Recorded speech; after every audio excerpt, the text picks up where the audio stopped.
निष्ठा Dharmishtha from MS school. आज हम ग्रेड 5 हिंदी सब्जेक्ट में चैप्टर नंबर 13 स्वच्छता देखेंगे। विद्यार्थी मित्रों, आपको पता ही होगा कि हमें अगर स्वस्थ रहना है तो स्वच्छता बहुत ही जरूरी है। अगर हम स्वच्छ रहेंगे तभी हम बीमारी से दूर रहते हैं। आपने सुना ही होगा कि गंदगी बहुत सारे रोगों की जड़ है। अगर हमारे आसपास कहीं पे भी गंदगी है तो रोग उससे फैलते हैं। सबसे पहले हमें हमारे शरीर को स्वच्छ रखना चाहिए, जैसे कि दांत हो, नख हो, या हमें अच्छे स्वच्छ पानी से नहाना चाहिए, स्वच्छ कपड़े पहनने चाहिए ताकि हम स्वच्छ रहेंगे और बीमारी से दूर रहेंगे। उसके बाद हमारे घर के आसपास भी हमें स्वच्छता का ध्यान रखना चाहिए। अगर हमारे घर के आसपास गंदगी फैली हुई होगी तो उस पर मक्खी या मच्छर बैठकर हमारे घर में आएंगे और वह बीमारी फैलाएंगे। तो आपको समझ में आ गया होगा कि स्वच्छता किस लिए जरूरी है। आज हम उसी स्वच्छता के बारे में यह पाठ देखेंगे।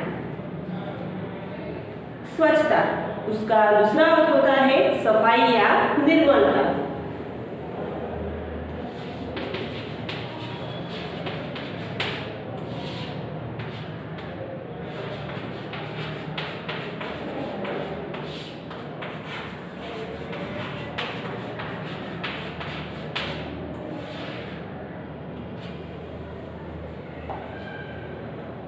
स्वच्छता और स्वास्थ्य का घनिष्ठ संबंध है। घनिष्ठ यानी कि गहरा संबंध है। स्वच्छता के अभाव में गंदगी फैलती है। अगर हम स्वच्छता नहीं रखते हैं तो क्या होगा?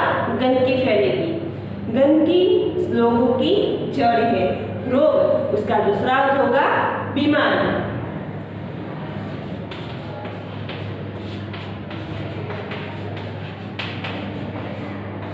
और जड़, उसका दूसरा अर्थ होता है कारण।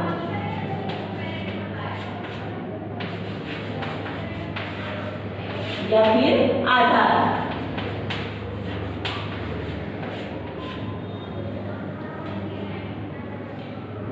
यदि हम स्वच्छता संबंधी सतर्कता रखें और उचित स्थान पर ही कूड़ा डालें तो स्वच्छ जगत, सुंदर जगत का निर्माण कर सकते हैं। कूड़ा, उसका दूसरा अर्थ होता है कचरा।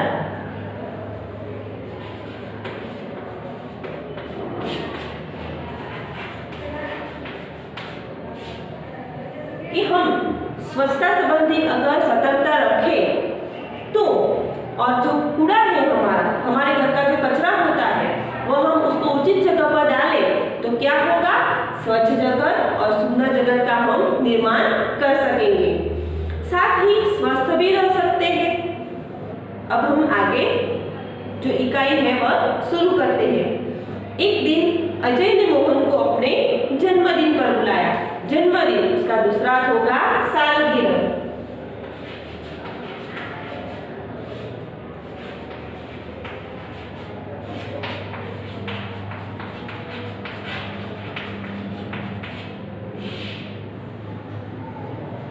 तो अजय जो है वो अपने मित्र मोहन को अपने जन्मदिन पर बुलाता है।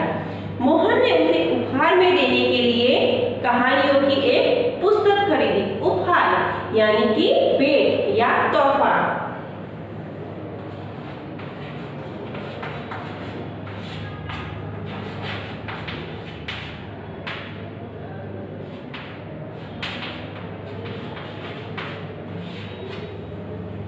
हम नजराना भी कर सकते हैं उसे।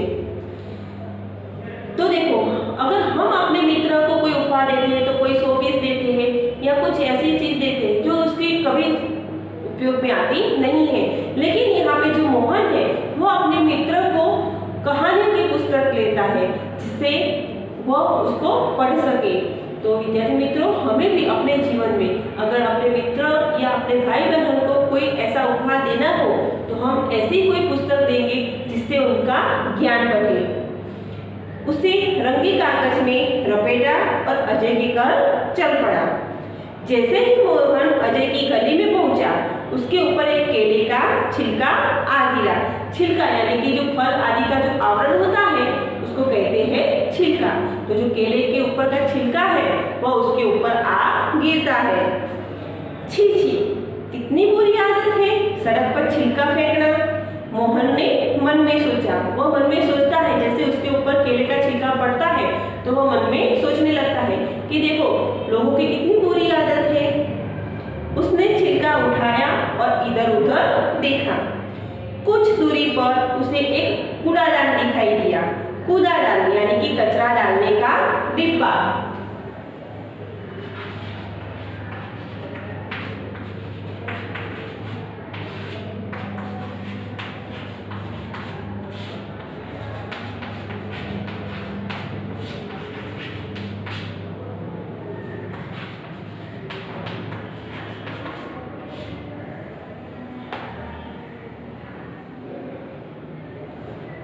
उसने छिलका उसमें डाल दिया।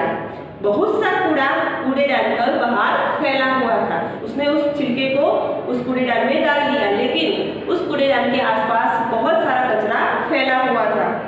वहां मक्खियां भिनक रही थी। भिनकना यानी कि मंडराना।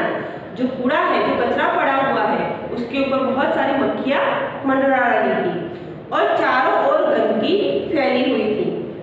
कुछ और आगे बढ़ा तो मोहन को बड़ी बदबू आई। बदबू उसका दूसरा अर्थ होता है दुर्गंध या बुरी गंध।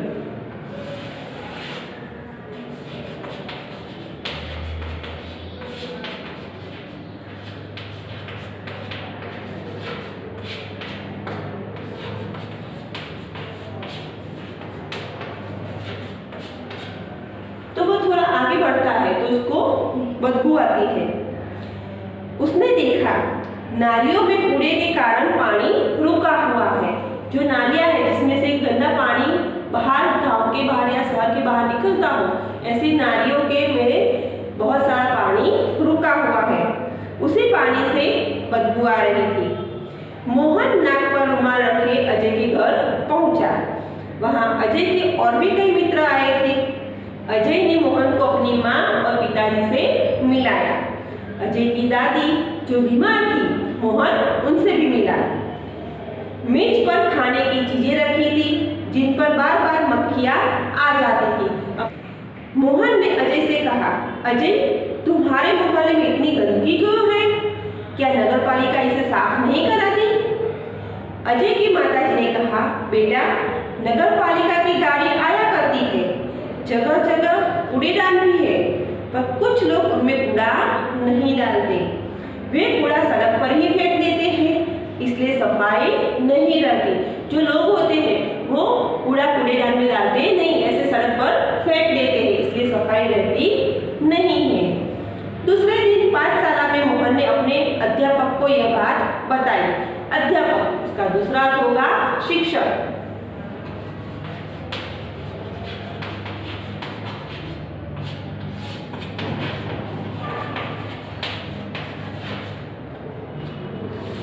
तो जो अजय के गले में गंदगी फैली हुई है वह बात मोहन अपने शिक्षक को बताता है।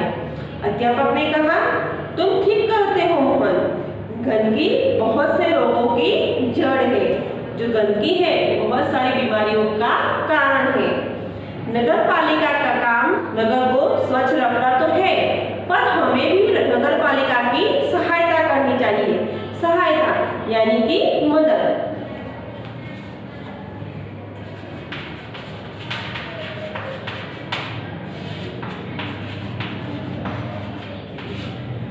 शिक्षक क्या कहते हैं कि हमें भी नगर पालिका की मदद करनी चाहिए। चलो एक दिन हम सब अजय के मोहल्ले में चले और स्वयं सफाई का काम प्रारंभ करें। स्वयं यानी कि खुद, और प्रारंभ करना यानी कि शुरू करना। रविवार के दिन सभी अजय के मोहल्ले में गए। सबके हाथ में एक एक टोकरी और झाड़ू थे। सड़क पर झाड़ू लगाकर उन्होंने कूड़ा इकट्ठा किया, नालियों की सफाई की और पानी का रास्ता बनाया। तो जो नालियों में कूड़ा फंसा हुआ था उसको बाहर निकालकर नालियों को साफ करते हैं और पानी जाने का वो रास्ता बनाते हैं। उनमें मक्खी मच्छर मारने वाली दवा डाली, कूड़ेदान पर ढक्कन रखा। अब देखो बच्चों, हमारा घर हो या कहीं पे भी जो भी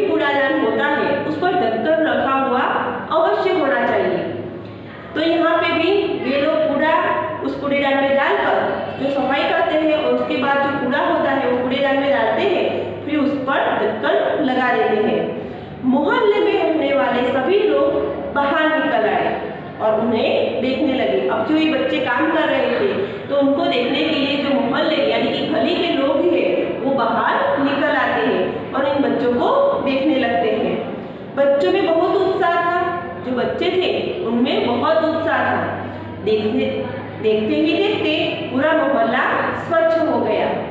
अध्यापक ने लोगों को समझाया कि वे घर का कूड़ा कूड़ेदान में ही डालें। वे घर के आसपास सफाई रखें क्योंकि गंदगी से लोग फैलते हैं। उन्होंने कहा, यानी कि अध्यापक ने कहा कि मेरी पाठशाला के बालक सप्ताह में एक बार यहाँ आया करेंगे। सप्ताह यानी कि 7 दिनों का समूह। सप्ताह यानी कि 7 दिनों का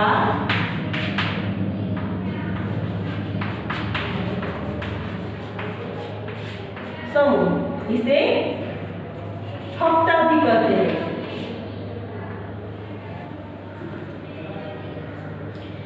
तो जो शिक्षक है वो कहते हैं कि मेरी पाठशाला के जो बालक है वो सप्ताह में एक बार यहाँ पे आया करेंगे।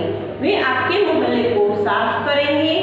आप भी इस काम में इनकी सहायता करें, यानी कि मदद करें। एक व्यक्ति ने आगे बढ़कर कहा, नहीं नहीं, इन बच्चों को आने की कोई आवश्यकता नहीं है। आवश्यकता यानी कि जरूरत।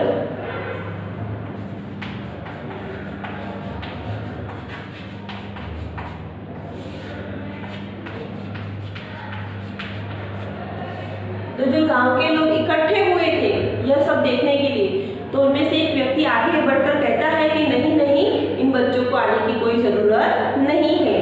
हम लोग स्वयं ही अपने मोहल्ले को स्वच्छ रखेंगे। अब आप इसे हमेशा साफ सुथरा पाएंगे।